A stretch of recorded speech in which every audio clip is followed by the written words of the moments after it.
Hey guys, Tim Melvin here, checking in with you guys, getting a video out on Tuesday morning. Um, I did spend the weekend, of course, up in Orlando with the youngest granddaughter. Had a fantastic time. Took her to the zoo.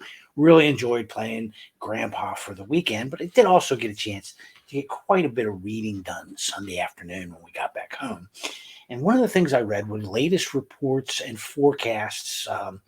From some of the larger private equity firms in the world, notably KKR and Blackstone. Now, why do I care what KKR and Blackstone are doing? Well, if you've been around me for a while, you know that I'm a huge fan of how private equity invests. They earn massive returns for their shareholders. It's a strategy that can really be replicated for the most part. And we've done a lot with that over the years, and we're going to do more. So you'll be hearing about that. Um, but when you think about, let's just look at KKR and Blackstone. They have operations in different businesses, energy, housing. They're both big in warehouses and commercial real estate. They own companies in an incredibly wide range of industries all over the world. They see everything that's going on in pretty much every developed economy in some emerging markets all over the world. They've got a really good sense of what's going on in the global economy and where the opportunities are and where the opportunities aren't. So, I want to share some of the things that I read from those guys this weekend because I think they can be useful to us in planning our next moves in the financial markets. First up is KKR. And Henry McVeigh and his team at the macro division of KKR do a spectacular job. You should go read this whole report. It's at kkr.com under their research and insights. There'll be a link there that's readily available. They do this quarterly, and it's mandatory reading at my house because they really cover everything that's kind of going on in the world, where the opportunities are, where they aren't, and specifically what they are going to be doing and what we should be doing in our personal investment portfolios for the most part. Anyway, it's fascinating reading. I think it makes you better formed on economic issues than just about anything else you can read. Anyway, he's saying that this inflationary environment is going to be with us longer than anybody expects, particularly Jerome Powell and the Biden administration. They all seem to want to think us to believe that they can get this back under control somehow. And they're going to try. But I don't know that it's going to happen as quickly as they would like it to. Worst of all, we may have that nightmare scenario, according to the folks at KKR, of high inflation rates with a weakening economy. That's called stagflation, and it's horrific. And the financial markets really don't like it very much. But as a result of this kind of inflationary picture, they're suggesting that what you want to do is invest in things that throw off cash right now. Infrastructure, real estate, asset based finance, and lending. He does think that the Fed is going to move very aggressively, and that could lead to a dramatic growth slowdown sometime in 2023. I've been saying that for months, that clearly some factors in the interest rate markets and the high yield credit spread markets are telling me that was the most likely scenario. So that's what I've been suggesting for a while. And the measure of a man, of how smart a man is how much they agree with you. That makes Mr. McVeigh one brilliant individual. Indeed, as we've come to the same conclusion about what's going to play out here. Um, this environment, he favors defensive stocks in 2022, 2023. I agree. In addition to the sectors that he's talking about, one of the sectors that's really going to benefit from an inflationary environment with rising interest rates is, of course, bank stocks, and it might even be a little bit of an edge towards dividend-paying bank stocks that provide cash right now. But the current environment does indeed favor bank stocks, and we're continuing with our portfolio to outperform the market by a bit. Uh, the researchers at KKR are also suggesting that stock prices will be pretty much flat this year and next year, maybe small gains. They're not necessarily looking for a huge crash, but given geopolitical conditions right now, I don't think we can really rule one out. But they're not looking for anything big to happen in the public equity markets here, either here or abroad, really, for the next couple of years. They do see oil staying above $100 a barrel. Lots of commodity shortages in just about anything that you can think of. The war in Ukraine has a dramatic effect on several markets, and this is all broken down in the report. But between Ukraine and Russia, that's 50% of the global neon market. Now, I'm not so worried about the neon signs in the bar room or the neon moon. However, neon is a critical component to the manufacturing of certain semiconductor products. A 50% shortage, 50% of that product being brought off the market is going to be yet another problem for the semiconductor industry going forward. And of course, we know about the wheat, we know about the oil and gas, but there's a long list in there of the commodities being impacted by the war, and it's pretty dramatic.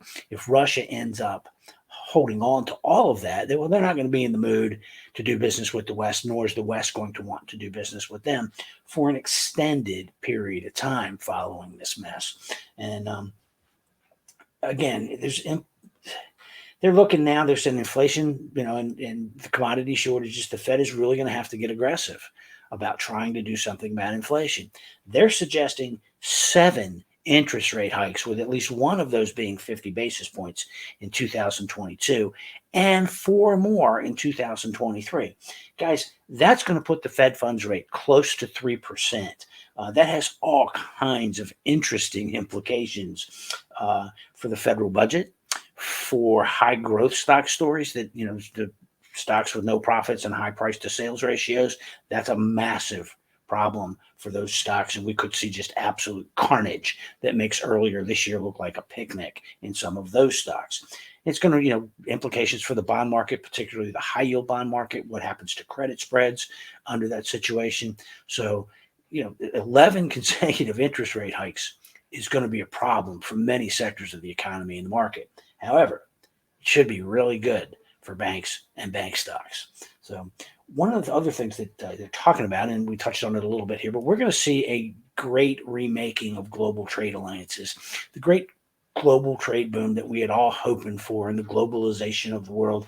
Yep, that's done. Sorry, guys, peaked in 2008. We are now going to see regional and like-minded trading blocs develop. We've already seen it start to happen since the war began in Europe. This is going to become Cold War 2.0. It's going to be China, who has been really working hard on breaking their relations and dependence on many sectors of the West, particularly the United States, for being able to sell consumer goods and technology and that sort of thing. They've been working to develop a middle class and relationships with other partners such as India and even Australia. And now I think that the alliance is going to shift to Russia, maybe India, certain Middle Eastern countries, and China as one kind of regional, like-minded trading bloc. And then the West, be the U.S., would be Europe, particularly if we stop being really stupid about what we're doing with our energy policy and ramp up to provide what Europe is going to need in the post-war world, so they can break their dependence on Mr. Putin and his friends. And then, of course, certain Latin America, segments of Latin America will throw in with the Western Bloc as well. So this is going to remake the world, and we are going to see, I think, Cold War 2.0, and so does the team at KKR. By the way, this war does create, this new Cold War is going to create a couple of massive investment opportunities. First, you saw Germany bump up their defense spending. They're the first of many. You're going to see it out of Korea. You're going to see it out of Japan. You're going to see it out of other European nations. You'll probably see even more increases in the United States.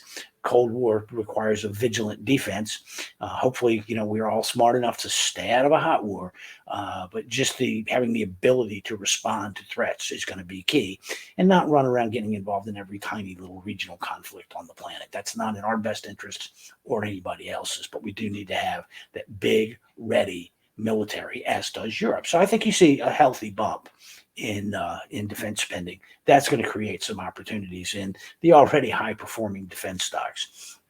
And then remember something, guys, this war is going to be fought in the ether. Cybersecurity demand is going to explode. Cybersecurity stocks, cyber attacks, cyber warfare stocks, all are going to be massive winners. The earnings growth is going to be spectacular. Now, it's really priced into a lot of the stocks right now. There are a couple bargain opportunities. We're always digging and looking for them.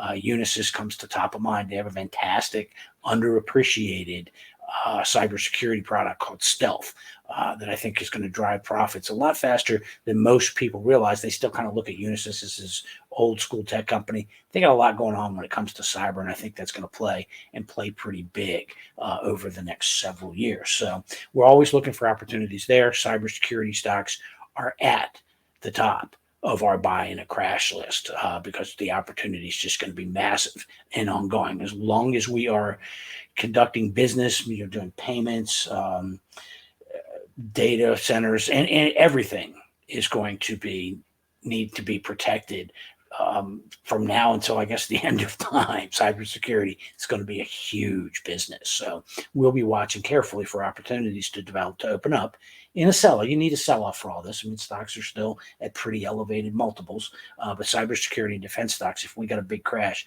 I would be looking to allocate to those two areas. For now, I'm going to stick with bank stocks because this environment is still pretty good for bank stocks.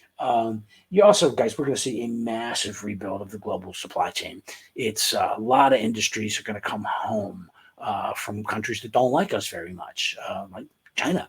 You're going to see the pharmaceutical industry, obviously the semiconductor industries, clean energy, all are going to move back to their home markets across the United States and in Europe. You're going to see a rebuild of the supply chain, more localized, more regional, more warehouse space closer to key markets, because just in time doesn't work in a time of a crisis. We figured that out with COVID, and it was reinforced when the war began. So there are going to be opportunities in certain REITs that own storage assets, the industrial properties, and then companies that build this sort of stuff. Blackstone and KKR both are massive owners. Blackstone, the biggest by far, of warehouse properties all around the world.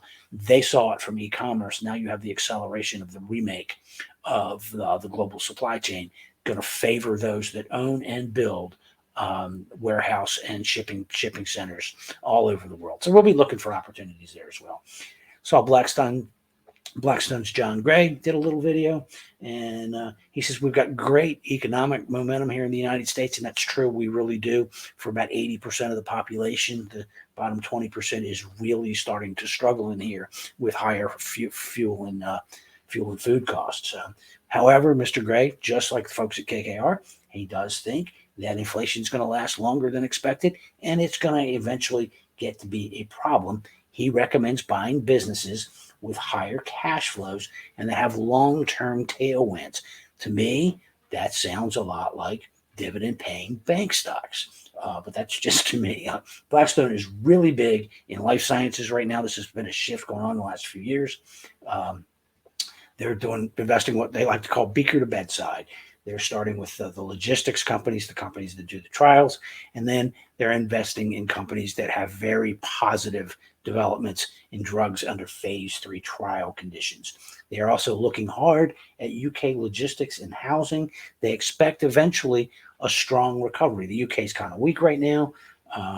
Earnings are going to slow down there. And I agree with him completely. United Kingdom, we've had an interest in UK REITs for several years and happy to add at lower prices.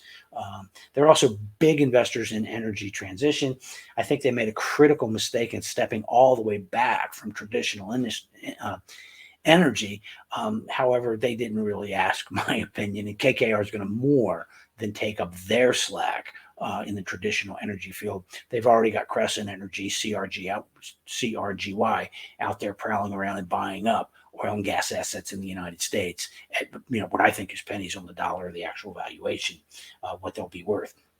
They've got a big hydro project that they bought that's developing hydro energy in Quebec and using it to power New York City, basically the Queens and Brooklyn area, about 1 million homes. So that's kind of a pretty cool asset.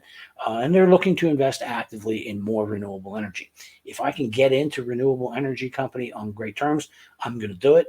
We still hold shares of Brookfield Renewable Energy. I don't think I ever have any plans to sell it. Got a steep enough sell-off. I'd be a buyer of more. I am not against renewable energy. I am well aware that renewable will be the fastest growing fuel source for many decades to come. However, there's still going to be a lot of oil and gas pumped, folks, and we actually need to be pumping a lot more than we are. So I'm not giving up, particularly on those cash flow producing infrastructure assets like MLPs, and especially again, there's a TYG, Tortoise Energy, that buys up all these things and is trading at an 18% discount with a 9% yield. I'll buy that all day long. We talked about it a few weeks ago. Andrew Dowler, the managing director of government relations in Europe for Blackstone, had some comments. He also sees Cold War II developing, is split between the East and the West. It's hard to imagine, in his opinion, how Europe doesn't split along U.S. and Russia lines. It's pretty much inevitable. The question of, is there going to be another Iron Curtain or not? I guess time's going to answer that. He does think that Russia is going to see a horrible recession as a result of the war, and he thinks that inflation could really get out of control there, possibly even as high as 30% for a period of time. That sounds almost like post-World War I Germany. Let's hope we don't get there, because that had some very unpleasant developments less than 20 years later, or just a little over 20 years, less than 20 years later, actually. He sees a much stronger NATO emerging from this, possibly even with Sweden and Finland joining the NATO ranks as a result of the war. The German increase in defense spending, again, agreeing with KKR, saying the same thing they're saying that we're seeing. The German increase in defense spending, it's just the first. You're going to see it from other European nations. Japan and Korea, who are pretty much going to have to align with the West here, are also going to have to pick up their defense spending. And I think that's particularly true because they also have the face from that, the threat from that crazy man over there in North Korea. They see lower multiples in European and UK stocks right now, wider credit spreads. The economy is going to slow down there. In spite of that, nobody really thinks the EU is going to be doing anything, to decrease rates or anything else. They're just not going to increase them as fast as we are in the United States. When I put all this together, guys, it comes down to this. Right now, there's an unprecedented opportunity in bank stocks. And I think right now, if you're coming to it new for the first time, I might have a slight favoritism towards bank stocks with higher dividend ratios that are delivering cash right now. That's always a positive in the inflationary environment. However, looking at those non-dividend payers, you got to remember there's still going to be a lot of takeover activity because the continued application of new regulations by the administration increases regulatory costs, and the cost of going digital and providing cybersecurity is also going to hit some of the smaller banks very hard and cause them to look to be a seller in an environment where there's many willing buyers. So now it just becomes an argument of discussing price. Since we tend to pay such low multiples for our banks, as long as it's a reasonable valuation, we're going to end up doing very, very well. This is a great time, again, to be buying bank stocks using the rules that we apply in our two portfolios. And I think we'll do very well for the rest of 2022 and into 2023. We've already had 3 takeovers so far this year. I expect we will have a double-digit year in bank takeovers with a very nice profit and do much better than those invested in the S&P index funds. So what do? We buy the banks here in the United States. We're going to watch the UK markets very carefully. Opportunities, particularly, I think, in real estate investment trusts in the United Kingdom. I think if we can get those at discounts to the book value of the properties with nice dividends covered by cash flows, again, as Europe and the United Kingdom recover, I think we end up doing very well with those if the opportunity presents itself. And we also keep an eye out. Need to have a crash. You got to look around. Everybody else has got to hate stocks, and your broker's puking in a bucket. When that happens, we're going to want to pick up some cybersecurity stocks and some defense stocks at bargain valuations. So anyway, guys, a couple other things that I read over the weekend. Bruce Flatt of Brookfield was out. He had some comments, and of course, earlier this week, Jamie Dimon's shareholder letter dropped yesterday, and he has some fascinating comments on the world, on the markets, and everything that he expects to see happen in the global economy. Since his bank sees just about every dollar in circulation in the United States and conducts business all over the globe and is probably the most successful bank franchise in the history of the world, it's worth knowing what he's thinking about what's going on out there in the economy. So we're running out of time. I've already bored you for an extended period of time here today. Hopefully you found it interesting. Please do go to KKR, read Henry McVeigh's newest piece, State of Play. I think it'll make you much more informed about the economic situation here in the United States and abroad. Better informed means better results. Anyway, guys, I'm Tim Melvin. Thanks for watching. I'm going to have some comments on Mr. Flatt's remarks and on the Jamie Dimon shareholder letter a little later this week. In the meantime, buy some bank stocks. I'll talk to you soon.